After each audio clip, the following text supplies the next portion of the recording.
Bismillahirrahmanirrahim. Assalamualaikum warahmatullahi wabarakatuh. Alhamdulillahi rabbil alamin.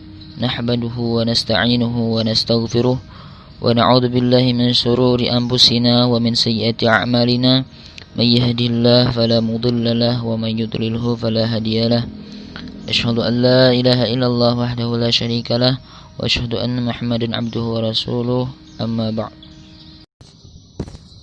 Tiada kata yang pantas kita ucapkan melainkan puji syukur kehadirat Allah Subhanahu wa taala yang telah memberikan nikmat sebaik-baik nikmat berupa iman, Islam dan ihsan. Salawat berserta salam tak lupa pula kita haturkan kepada junjungan kita Nabi besar Muhammad sallallahu alaihi wasallam berserta keluarga beliau, para sahabat mengikut ila yaumil akhir nanti. Di sini kami dari kelompok 2 akan menyampaikan presentasi dengan tema jenis perilaku dan ciri-ciri korupsi.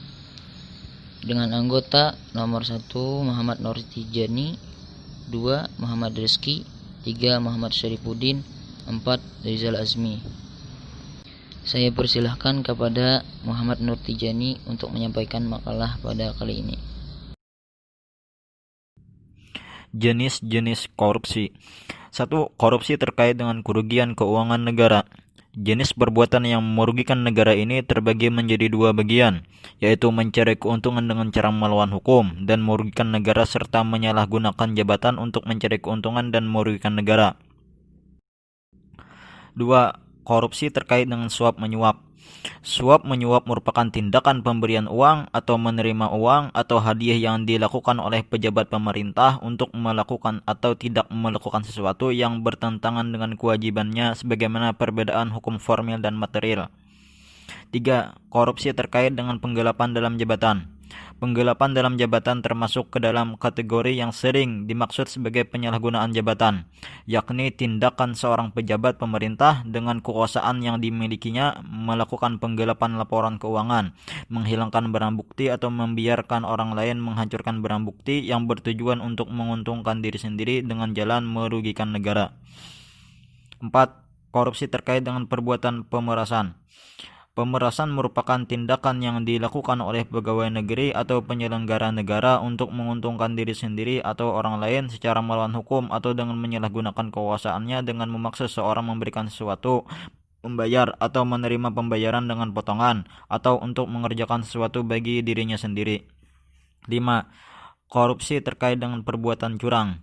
Perbuatan curang yang dimaksud dalam jenis korupsi ini biasanya dilakukan oleh pemborong, pengawas proyek, rekanan TNI Polri, pengawas rekanan TNI Polri yang melakukan kecurangan dalam pengadaan atau pemberi barang yang mengakibatkan kerugian bagi orang lain atau terhadap keuangan negara atau yang dapat membahayakan keselamatan negara pada saat perang. 6. Korupsi terkait dengan benturan kepentingan dalam pengadaan. Pengadaan merupakan kegiatan yang bertujuan untuk menghadirkan barang atau jasa yang dibutuhkan oleh suatu instansi atau perusahaan. Orang atau badan yang ditunjuk untuk pengadaan barang atau jasa ini dipilih setelah melalui proses seleksi yang disebut dengan tender. Pada dasarnya, proses tender harus berjalan dengan bersih dan jujur. 7. Korupsi terkait dengan gratifikasi. Jenis korupsi ini merupakan pemberian hadiah yang diterima oleh pegawai negeri atau penyelenggara negara. Gratifikasi dapat berupa uang, barang, diskon, pinjaman tanpa bunga, tiket pesawat, liburan, biaya pengobatan, serta fasilitas-fasilitas lainnya. Selanjutnya yaitu perilaku korupsi.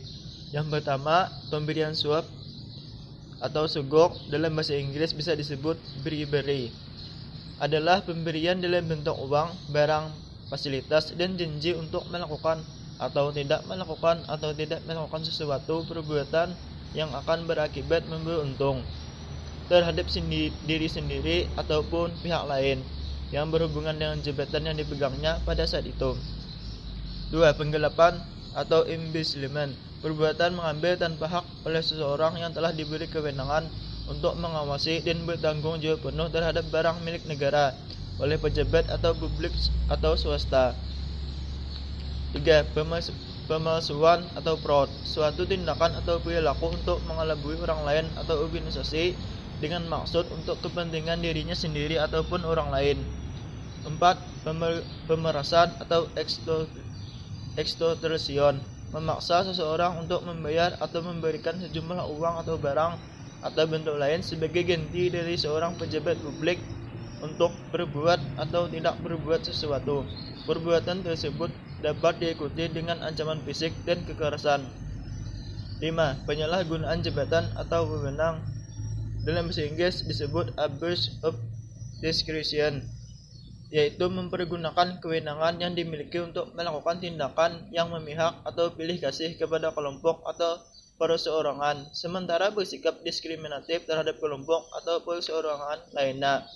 6. Pertentangan kepentingan atau memiliki usaha sendiri, internal trading, yaitu melakukan transaksi publik dengan menggunakan perusahaan milik pribadi atau keluarga dengan cara mempergunakan kesempatan dan jabatan yang dimilikinya untuk memenangkan kontrak pemerintah. 7. Pilih kasih, favoritism, yaitu memberikan pelayanan yang berbeda berdasarkan alasan hubungan keluarga, afiliasi partai politik, suku, agama, dan golongan yang bukan alasan objektif seperti kemampuan, kualitas, rendahnya harga, dan profesionalisme kerja. 8. Menerima komisi atau komision, pejabat publik yang menerima sesuatu yang bernilai dalam bantuan uang, saham, fasilitas, barang, dan lain-lain sebagai syarat untuk memperoleh pekerjaan atau hubungan bisnis dengan pemerintah. 9. Nepotisme, yaitu tindakan untuk mendahulukan sanak keluarga, kawan dekat, anggota partai politik yang sepaham dalam penunjukan atau pengangkatan staf, panitia pelelangan atau pemilihan pemenang lelang. Yang terakhir yaitu kontribusi atau sumbangan ilegal atau illegal contribution. Hal ini terjadi apabila partai politik atau pemerintah yang sedang berkuasa pada waktu itu menerima sejumlah dana sebagai kontribusi dari hasil yang dibebankan kepada kontrak-kontrak pemerintah. Selanjutnya, saya akan menyampaikan masalah ciri-ciri korupsi. Yang pertama, selalu melibatkan lebih dari satu orang. 2. Pada umumnya bersifat rahasia, tertutup, terutama motif yang melatar belakangi perbuatan korupsi tersebut. Ketiga, melibatkan elemen kewajiban dan keuntungan timbal balik. Kewajiban dan keuntungan tersebut tidaklah selalu berbentuk uang. 4. Berusaha untuk berlindung di balik pembenaran hukum. 5. Mereka yang terlibat korupsi ialah mereka yang memiliki kekuasaan atau wewenang serta mempengaruhi keputusan-keputusan tersebut. 6. Pada setiap tindakan mengandung penipuan, biasanya pada badan publik atau pada masyarakat umum. 7. Setiap bentuknya melibatkan fungsi ganda yang kontradiktif dari mereka yang melakukan tindakan tersebut. 8. Dilandaskan dengan niat kesengajaan untuk menempatkan kepentingan umum di bawah kepentingan pribadi. 9. Setiap bentuk korupsi adalah suatu pengkhianatan kepercayaan. 10. Perbuatan korupsi melanggar norma-norma tugas dan pertanggungjawaban dalam masyarakat. Sekian penyampaian presentasi makalah dari kami. Jika terjadi kesalahan pada penyampaian presentasi makalah pada kali ini, kami memohon maaf sebesar-besarnya. Kebenaran hanya milik Allah, kesalahan milik kami pribadi. Hadanallahu wa iyyakum ajma'in. Wassalamualaikum warahmatullahi wabarakatuh.